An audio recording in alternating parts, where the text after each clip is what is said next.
Сайн байцгаана уу? Энэ удаагийн дугаараар маш хэрцгий аллага үйлцсэн гэмт хэрэгтний тухай өгүүлэх болно. Энэ хэргийг бүгд найрамдах Солонгос улсын Hidden Eye нэртэй нэвтрүүлгээс орчуулан хүргэж байгаа юм. Тус нэвтрүүлэг нь хэргийн мөрөөр багаар мөрдөн шалах явцыг тайлбарлаж, гэмт хэргийг хэрхэн илрүүлсэн, гэмт этгээдийг хэрхэн олж тогтоосон, эцэст нь шүүхээс ямар ялгаанаас зэрэг үйл явдлыг дарааллаар нь харуулдаг. Ингээд хэргийг эхнээс нь хүргэе. 2015 оны 4 сарын 5-ны шөнө Кёнги-до мужийн Шихуа нуурын орчинд шөнө дунд загасчлахаар явсан аав хүү хоёр нэгэн хачирхалтай зүйл олжээ. Тэд тэр дайруу цагдаагийн байгууллага дуудлага өгсөн байна. Тэдний олсон зүйл нь эмэгтэй хүний биеийн хэсэг байжээ. Гэхдээ хамгийн хачирхалтай нь уг биеийн хэсэгт толгой, хоёр гар, хоёр хөл нь байгаагүй, зөвхөн биеийн хэсэг байсан байна. Тухайн зүйлийг олсон залуу цагдаад өгсөн мэдүүлэгтээ анх маш харанхуй байсан болохоор би нуурт яагаад гахаан биеийн хэсэг байгаа юм болоо гэж бодсон. Гэхдээ арай ойртож сайн харсан чинь хүний биеийн хэсэг болохыг ойлгож бараг ухаан алдах шахсан хэмээн ярьжээ. Цагдаагийн эхний дүнэлт дээр энэ нь 20-оос 50 орчим насны эмэгтэй хүний цогтос байх магадaltaй гэж үзсэн байна. Мөн цусны бүлэг болон бусад шинжилгээнд үндэслэн нас бараад ойролцоогоор 2 хоногоос 1-7 хоног орчим болсон байж болзошгүй гэж тогтоожээ. Хотоодонд нь нас барахаас 5-6 цагийн өмнө идсэн байж болох дахианы махны хэсэг илэрсэн байна. Гэвч тухайн үед хохирогчийг таних боломжтой гарын хуруу зэрэг биеийн бусад хэсэг огт олдоогүй байжээ. Тиймээс цагдаа нар хамгийн түрүүнд цогтсон үлдсэн хэсгүүдийг олох шаардлагатай болсон байна. Цагдаа болон мөрдөн шалах албаны ажилтнууд ойр орчмын газруудад өргөн хэмжээний эрен хайх нэгжлийн ажиллагаа явуулжээ. Цогтсон олдсон хэсгийг задлан шинжилгээний байгууллагад хүргэж шалгахад нэгэн чухал зүйл тодорхой болсон байна. Биеийн хэсгийг салгасан байдал нь маш мэрэгжлийн шинжтэй байсан бөгөөд гэмт этгээд өмнө нь үүнтэй төстэй үйлдэл хийж байсан байж болзошгүй гэсэн таамаг хүртэл төрүүлжээ.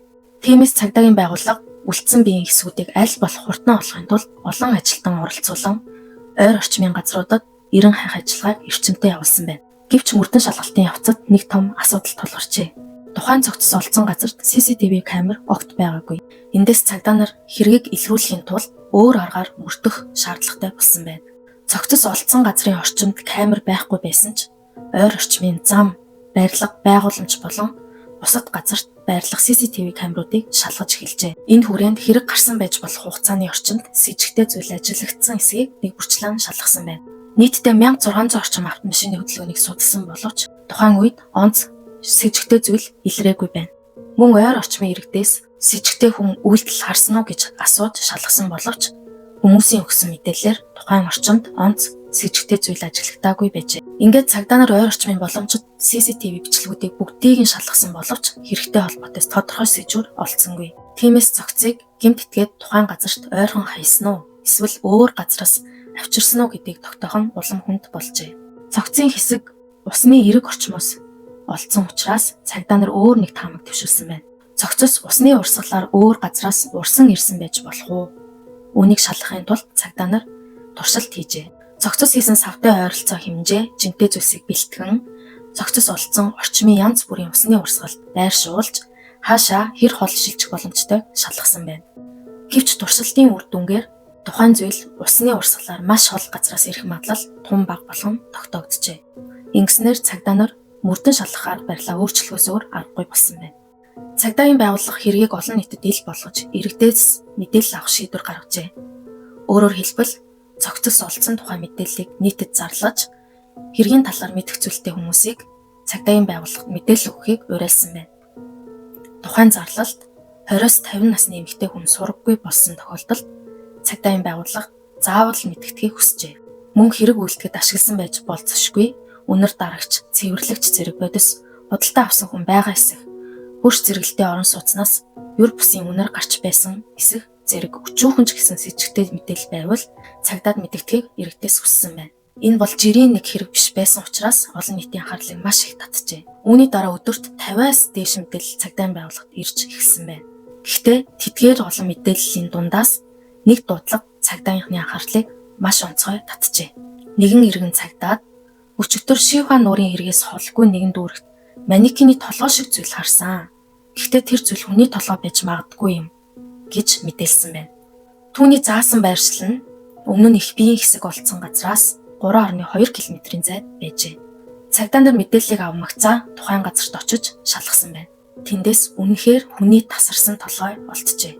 Толгойн байдлыг шалгахад нүд нь нээлттэй байсан байна. Хамгийн чухал нь задлан шинжилгээ болон ДНХ шинжилгээгээр өмнө нь олдсон биеийн хэсэгтээ яг тохирч байжээ. Ингэснээр цагдаа нар өмнө нь олсон их бие болон шинээр олдсон толгой нь нэг хүнийх болохыг тогтоосон байна. Мөн толгойн тодорхой хэсгүүдэд хүчтэй цохилтын шинж тэмдэг илэрчээ. Цагдаа нар толгой олдсон орчинд дахин ирэн хайх ажиллагааг эрчимжүүлсэн байна. Тэгээд толгой олдсон газраас ердөө 80 метрийн зайд нэгэн хар ууттай зүйл олджээ. Уутны дотор хүний 2 гарын хэсэг байсан байна.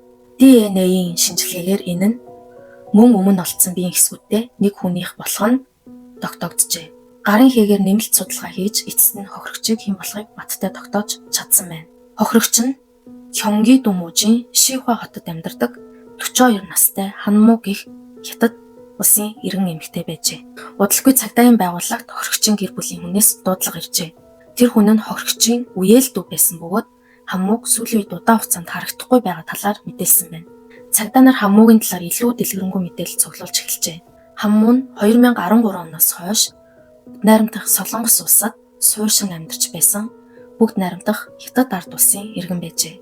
Тэрээр Солонгост ажиллаж мөнгө хуримтлуулан хизээ нэгэн өдөр хятадд хүлээж байгаа хүү дээр очихыг хүсдэг жирийн нэгэн ээж байсан байна. Түүний ойр орчмын хүмүүсийн ярьснаар Хамму нутагтаа байгаа хүүгийнхээ сургалтын төлбөрийг олохын тулд өдөр шөнөгүй амралтын өдөрч амралгүй хөдөлмөрлөж мөнгө хуримтлуулдаг байжээ. Гэвч тэр эмэгтэй гэртээ эргэж очиж чадсангүй. Хамму удаан хугацаанд холбоогүй болсон тухай мэдээллийг үеэл дүн өгсөн байна. Гэвч маргааш өглөө буюу 4-р сарын 8-ны өглөө үеэл дүүхийн амьдардаг тосгоноос Хаммугийн үлдсэн биеийн хэсгүүд олджээ. Энэ үед мэдээж үеэл дүн тодорхой хэмжээгээр сэжиглэгдэж эхэлсэн байна. Гэхдээ тэр өөрийгөө хамгаалах мэт нэгэн мэдээллийг шууд хэлжээ. Тэрээр Хаммугийн нөхөртэй холбоо барьж сүүлийн үед их жаагаад харагдахгүй байна вэ? Холбоо тасарчихлаа. Ямар нэгэн зүйл болсон юм шийц гэж асуусан байна.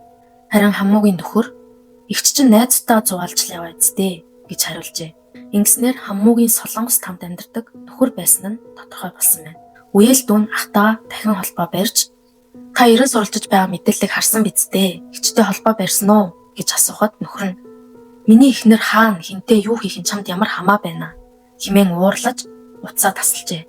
Энэ хариулт цагдаагийнхны анхаарлыг маш их татсан байна. Ингээд цагдаа нар нөхөр болон үеэл дүү хоёрыг анхааралтай шалгаж эхэлсэн бөгөөд мөрдөн шалгах ажиллагааг яаралтай эрчимжүүлжээ. Мөрдөн шалгах ажиллагааны явцад нэгэн чухал зүйл илэрсэн байна. Хаммугийн нөхөр эхнэр нь сургаггүй болсон, улмаар нас барсан байж болцсогүй талаар цагдаагийн байгууллагт огт мэдээлэлгүй байна. Тиймээс мөрдөгчид хамгийн түрүүнд нөхрийнх нь хөдөлгөөн болон CCTV бичлэгүүдийг шалгаж эхэлсэн байна. 2015 оны 4-р сарын 8-ны өглөө 7 цаг 30 минутын орчимд нөхөр нь том хэмжээтэй уут өвгөрөн гэрээсээ гарч яванд CCTV камерт бичигджээ.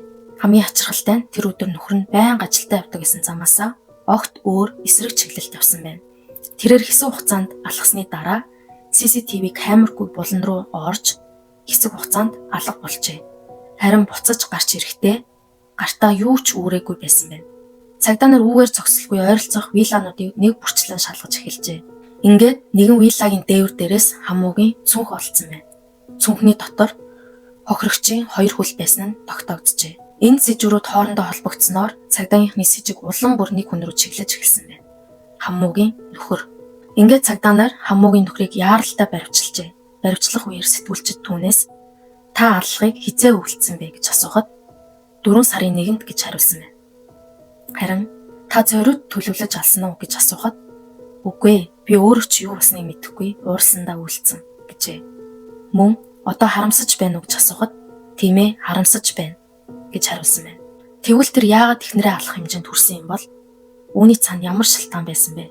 Мөрдөн шалгах ажиллагаар нөхөр нь 2009 онд анх Солонгост ирсэн нь тогтогджээ. Анх Солонгост ирснээсээ хойш хэдэн жилийн турш гэр бүлтэй тогтмол мөнгө явуулдаг байсан боловч нэгэн үеэс эхлэн мөрийтэй тоглоомд хэд донтсон байна. Үүний дараа тэр гэр бүл рүүгээ мөнгө явуулахаа болжээ. Харин 2013 онд Хамму Солонгост ирээд нөхрийнхөө мөрийтэй тоглоомын асуудлыг мэдсэн байна. Тэрээр нөхөртөө энэ байдлаа зогсоохыг байнга хэлж улмаар хоорондын маргаан улам ихссэн байна. Хамму хятад байгаа хүүхээ төлөө өдөр шөнөгүй хөдөлмөрлөж мөнгө хуримтлуулж байсан ч нөхөр нь мөрийтэй тоглоомоо огт зогсоогүй байна. Эцэст нь нөхөр нь Солонгост ажиллаж хуримтлуулсан 40 сая воныг Хаммугийн өөрийнх нь хуримтлуулсан 20 сая вонтой нийлүүлээд нийт 60 сая воныг мөрөгтэй тоглоомд үрсэн байна. Өөрөөр хэлбэл хамуугийн олон жил хөдөлмөрлөж хуримтлуулсан мөнгөнд багтаж байжээ. 4 сарын 1-ний өглөө нөхрийн мэдүүлгээр тэд мөнгөний асуудлаас болж бараг өдөр бүр маргалддаг байсан байна. Тэгээд 4-р сарын 1-ний өглөөний 7 цаг 40 минутын орчимд дахин маргаан эхэлжээ. Нөхөр нь бүх мөнгөө үрчгсэнд гомдсон хаммуу би ингэж их мөнгө хуримтлуулсан. Тэр мөнгө хайцсан юм бэ гэж уурлан нөхрөө буруутгаж байсан байна. Харин нөхөр нь банкнд мөнгө байгаа гэж хэлжээ. Тэгэхэд хаммуу тэгвэл яг одоо банк руу очиж шалгая гэжээ. Хэрэв банк руу очивол мөнгө байхгүй гэдэг нь илчлэгдэх байсан учраас нөхөр нь сандарсан байна. Тухайн үед банк руу явах гэж бэлдээд нүрээ будаж сууж байсан эхнэрийнхээ толгой руу гэртээ байсан том зүйлээр цохиж унгажээ.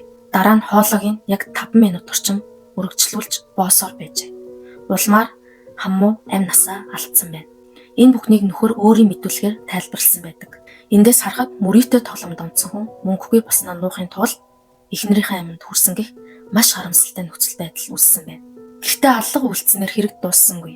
Нөхөр нь эхнэрээ нас барсны дараа цогцыг олон хэсэг болон хувааж нийтдээ 14 хэсэг болгосон байна. Тэгээд байрагдахгүй хэрэгээ нуухын тулд эдгээр хэсгүүдийг өөр газар тараа нуужээ. Цагдаа нар мөрдөн шалгах явцдаа түүнийг цогцын хэсгүүдийг зөөрлөж байгаа хөдөлгөөнийг CCTV бичлэгүүдээр илрүүлсэн байна.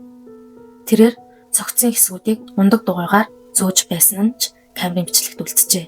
Тухайлбал 2015 оны 4-р сарын 2-ны орчимд дугуйнхаа ард цогцын хэсгийг атсан байдалтай явж байгаа нь бичигдсэн байна. Цагдаа нар эдгээр CCTV бичлэг болон өмнө олдсон биеийн хэсгүүдийг хооронд нь холбон шалгаснаар хэргийн дүр зураг улам тодорхой болжээ. Ингээд мөрдөн шалгах ажиллагааны эцэс нөхөр нь эхнэрээ зориудаар хөнөөж, улмаар цогцыг хэсэгчлэн хувааж, хэрэгээ нууц дарагдуулахыг оролцсон нь тогтоогджээ. Шүүхээс уг хэргийг хүний амь насыг үл хүндэтгсэн, өршөөж болохгүй маш ноцтой гэмт хэрэг хэмээн үзсэн байна. Ингээд гэмт этгээдэд ялын дээд хэмжээ болох бүх насаар нь хорих ялыг оноожээ. Энэ хэрэг зөвхөн нэг гэр бүлийн мөнгөний маргаанаас эхэлсэн мэт боловч эцэст нь хүний амь нас хохирсон маш их мэдлэлтэй хэрэг болж хувирсан байна. Ялангуяа мөрийтэй тоглоомд онцлт нь гэр бүлийн амьдрал, санхүү, харилцаанд ямар ноцтой үр дагавар авчирч болохыг энэ хэрэг харуулж байна. Хамгийн харамсалтай нь хаммуу Солонгост хөдөлмөрлөж, хүүгийнхээ төлөө мөнгө хуримтлуулж хизээ нэгэн өдөр нутагтаа очихыг хүсэж байсан жирийн нэгэн ээж байжээ. Гэвч тэр хүсэл нь биелээгүй юм. Ингээд энэ удаагийн хэргийн түүхийг энэ хүргээд өндөрлөе.